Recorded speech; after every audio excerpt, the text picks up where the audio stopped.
তাহলে বন্ধুগণ, আমরা এই হাদিসটার যেহেতু আগের হাদিস আমরা যে পড়লাম ওটা যেহেতু আমরা আরবিটা পড়েছি, অর্থাৎ শাব্দিক অর্থ করে নিই। আন হতে আবদুল্লাহ বিন মাসুদের বেটা আবদুল্লাহ হতে বর্ণিত, আনিন নবী সাল্লাল্লাহু আলাইহি সাল্লাম থেকে, সাল্লাল্লাহু আলাইহি আল্লাহ তার উপর দয়া করুন ও সাল্লামা এবং শান্তি বর্ষণ করুন, কালা অর্থাৎ নবী সাল্লাল্লাহু আলাইহি সাল্লাম বলেছেন, লা ইয়াদখুলুল জান্নাতা, সে জান্নাতে প্রবেশ করবে না, মান কানা, যার ছিল, আসলে এখানে ছিল দ্বারা ইস্তিমরারান বোঝাবে, সর্বদাই সবসময় আছে এটা বোঝাবে। ফি কলবিহি, তার অন্তরে, মিসকাল জারাতিন মিন কিবির, মিসকাল বরাবর পরিমাণ, জাররা অনু বরাবর, মিন কিবির অহংকার। ক্বালা রাজুলুন, এক ব্যক্তি বললেন, ইন্নার রাজুলা, নিশ্চয় কোনো ব্যক্তি, ইউহিব্বু পছন্দ করে, আন ইয়াকুনা, যে হোক, সাউবুহু তার কাপড়, হাসানান সুন্দর, ও নাআলুহু এবং তার জুতা, হাসানাতান সুন্দর। সব পুংলিঙ্গবাচক, এই জন্য হাসানান বলা হয়েছে, আর জুতা স্ত্রীলিঙ্গবাচক, এই জন্য হাসানাতান বলা হয়েছে তাই তানিজ দিয়ে। কালা, তখন রাসূল সাল্লাল্লাহু আলাইহি ওয়াসাল্লাম বলেন, ইন্নাল্লাহা, নিশ্চিতভাবে আল্লাহ, জামিলুন সুন্দর, ইউহিব্বু পছন্দ করেন, ভালোবাসেন, আল জামাল সৌন্দর্যকে। আর কি বলো, অহংকার হচ্ছে বাতরুল হককে অস্বীকার করা, ও গামতুন নাসে, মানুষকে পৃষ্ঠ প্রদর্শন করা। রাহু মুসলিম। বন্ধুগণ, এটা টানা অর্থ এখানে আমাদের কিতাবে করা হয়েছে। আবদুল্লাহ বিন মাসউদ রাদিয়াল্লাহু আনহু থেকে বর্ণিত, আল্লাহর নবী সাল্লাল্লাহু আলাইহি ওয়াসাল্লাম বলেন, যার অন্তরে অনুপরমাণু অহংকার রয়েছে সে বেহেশতে প্রবেশ করতে পারবে না। তখন এক ব্যক্তি বলল, নিশ্চয় মানুষ পছন্দ করে যে তার পোশাক পরিচ্ছদ সুন্দর হোক এবং তার জুতা জোড়াও সুন্দর হোক। তিনি বললেন, নিশ্চয় আল্লাহ সুন্দর, তিনি সৌন্দর্যকে পছন্দ করেন। সদর পেয়ে সত্যকে প্রত্যাখ্যান করা এবং মানুষকে তুচ্ছ জ্ঞান করাই হলো অহংকার। হাদিসটি ইমাম মুসলিম উদ্ধৃত করেছেন।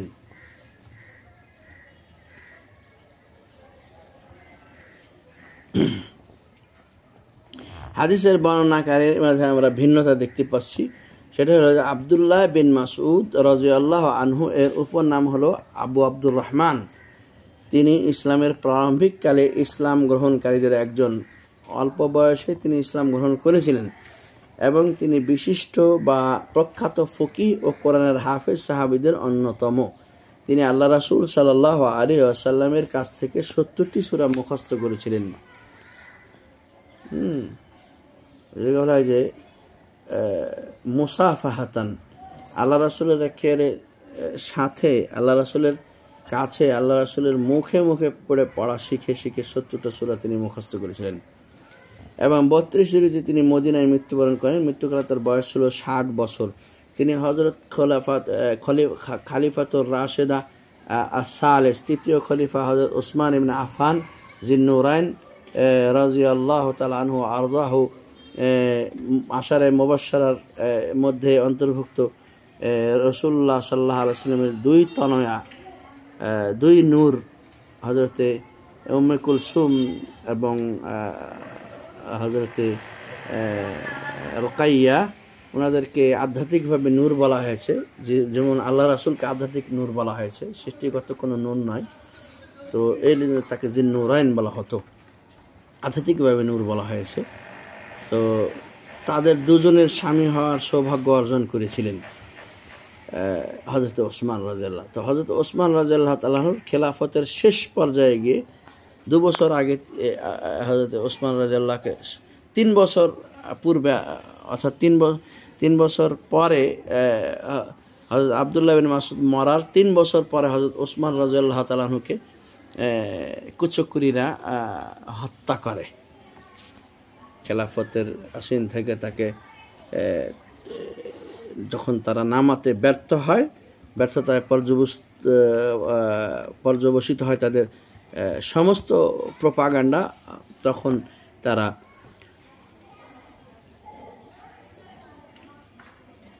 তখন খলিফা রাশেদ ওসমান রাদিয়াল্লাহু তাআলা আনহুকে হত্যার পরিকল্পনা করে তাকে হত্যা করে।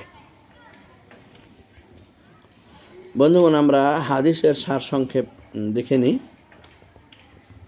হাদিসে পরিচ্ছন্নতার উপর উৎসাহ প্রদান করা হয়েছে এবং যে ব্যক্তি বড়াই ও শ্রেষ্ঠত্বের উদ্দেশ্যে লোককে তুচ্ছ জ্ঞান এবং হককে প্রতিনিবৃত্ত অস্বীকার করে তার জন্য গর্ব হারাম করা হয়েছে। গর্বের দুই প্রকার। প্রথমটি হলো গোপনীয়, অহুয়া খুলুকুন ফিন্নাফস, আত্মিক চরিত্র। এখানে খালকুন না বলে কিবরুন অর্থাৎ গর্ব বলা বেশি উচিত, খুলুক না বলে। দ্বিতীয়ত হলো প্রকাশ্য গর্ব, আর তা হলো ওই সব আমল যা অঙ্গ প্রত্যঙ্গের প্রকাশ পায়। দ্বিতীয় প্রকার প্রথম প্রকারের পরিণাম। গর্বিত আমল প্রকাশ পেলে তাকাব্বুর অর্থাৎ গর্ব করলো, আর প্রকাশ না পেলে এটাকে কিবির বলা হয়। অন্তরে যেটা এখনো প্রকাশ পায় নাই, রয়ে গেছে, সেটা কিবির, অর্থাৎ তার মধ্যে গর্ব রয়েছে বলা হয়। যার ভিতরে অন্তরে অন্তরে হককে অস্বীকার করার প্রবণতা আছে আর মানুষকে তুচ্ছ তাচ্ছিল্য জ্ঞান করার প্রবণতা আছে, সে কিবিরকারী, অহংকারী। আর যার মধ্যে উক্ত এই কিবির ভিতরেরগুলো প্রকাশ পায় তার আচরণের মাধ্যমে, কথার মাধ্যমে, সেটা একত্রিত হলে সেটাকে তাকাব্বুর বলা হয়। যার মধ্যে উক্ত প্রকার একত্রিত হবে সে শাস্তির অধিকারী হবে। তাকাব্বুরকারী, কিবিরকারী আপনি তো এখনো জানতে পারতেছেন না, তার ভিতরে রয়ে গেছে এটা। আর তাকাব্বুরকারীটা আপনার কাছে প্রকাশ হয়ে গেল, আপনি তাকে চিনে নিলেন, বুঝে নিলেন। বুঝেছেন কথা? তাহলে কোনো মানুষ যদি তার সুন্দর বাড়ির কথাটা বলে, এটা তার অহংকার নয়। তার ব্যাংক ব্যালেন্সের কথা যদি বলে, এটা তার অহংকার নয়। সে মানুষকে তুচ্ছ তাচ্ছিল্য করবে না এই কথাগুলি বলতে গিয়ে। এই কথাগুলি বলতে গিয়ে সে মানুষকে তুচ্ছ তাচ্ছিল্য করতে পারবে না। তুচ্ছ তাচ্ছিল্য যতক্ষণ সে না করবে ততক্ষণ এগুলি কিবির হবে না। আর যতক্ষণ পর্যন্ত এই কথাগুলি নিজের প্রশংসনীয় বিষয়গুলিকে, বা সুন্দর বাড়ি তার আল্লাহ তাকে দান করেছে, তার সুন্দর জুতা সে সুন্দর পরে, তার ব্যাংক ব্যালেন্স ভালো আছে, এগুলো বলতে গিয়ে যতক্ষণ পর্যন্ত সে অন্য কাউকে তুচ্ছ তাচ্ছিল্য না করবে, উদাহরণ সেট না করবে, ততক্ষণ পর্যন্ত ওর এটা তাকাব্বুর বলে প্রকাশিত হবে না বা ধরে নেওয়া হবে না।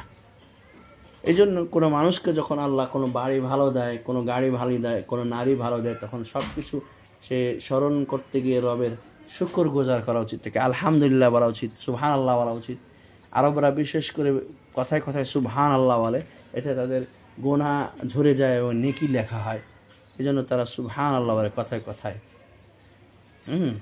প্রয়োজন অপ্রয়োজন সব সময়কে তারা সুবহান আল্লাহকে প্রয়োজনীয় হিসেবে ধরে নিয়ে, তারা অপ্রয়োজন যেন না হয়, কোনো কথার মধ্যে যেন প্রয়োজন আসে, সেই জন্য তারা আল্লাহর জিকিরকে স্থান দেয়।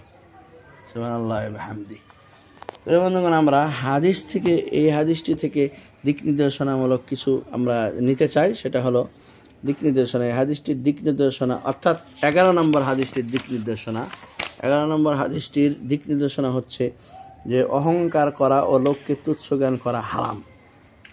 এটাই মূলত অহংকার, অর্থাৎ হককে জেনে শুনে, যেটাকে বলা হয় যে উষ্টাঘাত করা, হককে প্রত্যাখ্যান করা এবং মানুষকে তুচ্ছ জ্ঞান করে কথা বলা, অধ্যত নিজের প্রকাশ করতে গিয়ে, এগুলিকে অহংকারের মধ্যে অন্তর্ভুক্ত করা হয়েছে। আর এ প্রকার অহংকার হারাম। 2, পরিচ্ছন্নতা, পরিধেয় ও ব্যবহারকারী বস্তু উভয়ই সামিল করে, এগুলি অহংকারের ভিতরে পড়ে না। 3, বাড়ি, মাদ্রাসা, পথ পরিষ্কার রাখার উপর আগ্রহী হওয়া উচিত। সপ্তাহে কমপক্ষে একবার শরীর ধৌত করা মুস্তাহাব। বন্ধুগণ, আমরা 12তম হাদিসে এসেছি। এই 12তম হাদিসটি শিরোনামে আমরা যা দেখতে পাই তা হচ্ছে যে আলামাতুল মুনাফিক, মুনাফিকের কিছু চিহ্ন। আমরা কথায় কথায় কিন্তু বলে থাকি তুই মুনাফিক, অমুক মুনাফিক, তমুক মুনাফিক, কিন্তু আমরা মুনাফিকের কোনো প্রকারভেদ জানি না। আমরা এই জন্যই সমাজে ফিতনা ফাসাদ বেশি ছড়ায়, একজন আরেকজন মুনাফিক বলে গালাগালি করে। আসলে নেফাক কিন্তু ভাই 2 প্রকার, নেফাকে আমালি এবং নেফাকে ইতিকাদি। রাসূলুল্লাহ 12 নম্বর হাদিসটিতে নেফাকে আমালির বিষয়কে কোট করেছেন, নেফাক এতেকাদি নয়। যারা নেফাকে এতেকাদি তাদেরকেই জাহান্নামের অতল তলে রাখা হবে। কিন্তু নেফাকে আমালি আজান বিল্লাহ নসরুল্লাহ আফু আল আফে আমাদের প্রত্যেকের ভিতরে কম বেশি আছেই। এই নেফাকে আমালির কারণে সে ইসলাম থেকে বেরো হয় না। আর তার সানে ইস্তেদলাল বা এটা দলিল হিসেবে ইস্তেদলাল করা যাবে না। এই দলিলটাকে ইস্তেদলাল করা যাবে না। এই যে ইন্নাল মুনাফিকিনা ফি দারকিল আসফালি মিনান নার ওয়া আন তাজদিলহুম নাসিরা। এই জন্য আমি আপনাদেরকে অত্যন্ত সুন্দরভাবে গুছিয়ে বলতে চাই, নেফাক দুই প্রকার, মুনাফিক দুই প্রকার। একটা হলো ইতিকাদি, একটা হলো আমালি। আকীদাগত মুনাফিক তাদেরকে বলতে পারবেন আপনি যে জাহান্নামে স্থান। অর্থাৎ একটা ব্যক্তি মূর্তি পূজারক হিন্দু, কিন্তু মানুষের সামনে সে তাকে মুসলিম বলতেছে, এই ব্যক্তিটা হচ্ছে ফি দারকিল আসফালি মিনান নার। সে হিন্দু কাফের হওয়ার পর মানুষকে সে ধোঁকা করছে, মানুষকে সে বলছে মুসলিম। হ্যাঁ, অর্থাৎ বিশ্বাসগত নেফাকি যার ভিতরে আছে ওটাকে বলা হয় নেফাক ইতিকাদি। যেমন আব্দুল্লাহ বিন উবাই বিন মুনাফিক উপরে ইসলাম প্রকাশ করতে করতে ভিতরে সে কুফুরের এবং কাফেরদের সহযোগিতাকারী ছিল। আজও যদি কেহ উপরে তাকে মুসলিম পরিচয় দেয় আর ভিতরে যদি তার ভিতরে নাস্তিক্যবাদী লালন করে বা হিন্দু আনির লালন করে, মূর্তি পূজার ভালোবাসাকে লালন করে জেনে শুনে, তাহলে সে মুনাফিক মুতাকাদ, মানে আকীদাগত মুনাফিক সে হবে, ইতিকাদি হবে সে মুনাফিক। কিন্তু এ প্রকার যে বিষয়গুলি চিহ্ন, মুনাফিকের চিহ্ন করে আমরা যেগুলি পড়ে থাকি, এগুলি কখনোই নেফাক ইতিকাদের শামিল নয়, যাদেরকে আমরা মুনাফিক বলে সম্বোধনও করতে পারি না এবং জাহান্নামের তোর স্থান এটাও বলতে পারি না। দুঃখজনক হলে এটা সত্য কথা, অপ্রিয় হলে এটা সত্য কথা। এখন আপনার আমার কিছু করার নেই, কারণ আমার নবী এই বিষয়গুলিকে বুঝিয়েছেন, আমার আল্লাহ কোরআন দ্বারা বুঝিয়েছেন। নেফাকের দু প্রকারকে আমার আল্লাহ এবং আমার নবী কোরআন দ্বারা হাদিস দ্বারা বুঝিয়ে দিয়েছেন। প্রিয় বন্ধুগণ, আমরা হাদিসটা পড়ি। হাদিসটা হচ্ছে শিরোনামটা হচ্ছে হাদিস নম্বর 12, শিরোনাম হচ্ছে আলামাতুল মুনাফিকে, মুনাফিকের চিহ্ন। আলামাত মানে চিহ্ন, আর আল মুনাফিক মানে হলো মুনাফিকের। আলামাতুল মুনাফিকে, আলামাতু এখানে মুজাফ হিসেবে আছে, আর মুনাফিক এখানে মুজাফ ইলাইহি হিসেবে আছে। আলামাতুল মুনাফিকি, এভাবে শেষোক্তি এরাবটা মুনাফিকের চিহ্ন। সবসময় আপনাদের একটা কথা মনে রাখতে হবে, মুজাফের অর্থটা এরকম উল্টো দিক থেকে আসে। মুনাফিকের চিহ্ন আলামাতুল মুনাফিকি, আরবিতে মুজাফ এরকম, যেমন রাসূলুল্লাহ, আল্লাহর রাসূল, বাইতুল আল্লাহর ঘর, এরকম আলামাতুল মুনাফিকি, মুনাফিকের আলামত, এভাবে হচ্ছে মুনাফিকের চিহ্ন।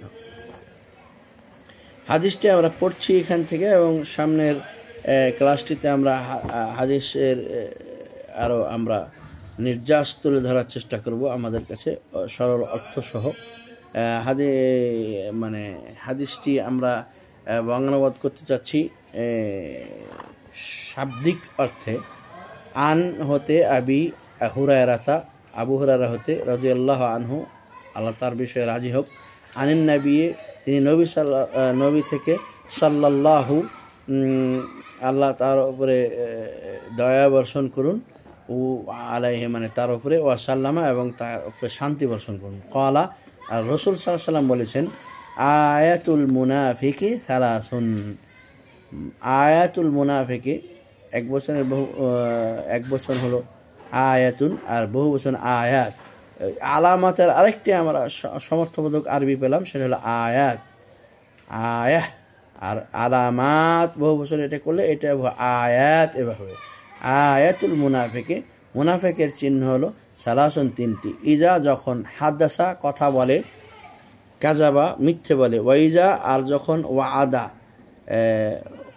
ওয়াদা করে, আখলাফা, ভঙ্গ করে, যখন সে প্রতিশ্রুতি ভঙ্গ করে, ওয়াইজা উতুমিনা, আর যখন তার কাছে আমানত গচ্ছিত রাখা হয়, খানা, তখন সে আমানতের খেয়ানত করে, আমানতটা সে মেরে দেয়। রাহুল বুখারী, এটা বুখারী হাদিসের ভিতরে রয়েছে।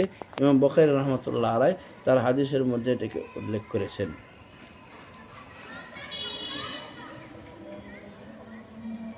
হাদিসটি ইমাম বুখারী উল্লেখ করেছেন বললে বুঝতে হবে যে তার সহিহুল জামে আল মাসনাদু সহিহুল জামে আল মুখতাসার মিন উমরে রাসূলুল্লাহ সাল্লাল্লাহু আলাইহি ওয়াসাল্লাম সুনানি ওয়া আইয়ামি, এই বুখারী গ্রন্থটিকে বুঝবেন।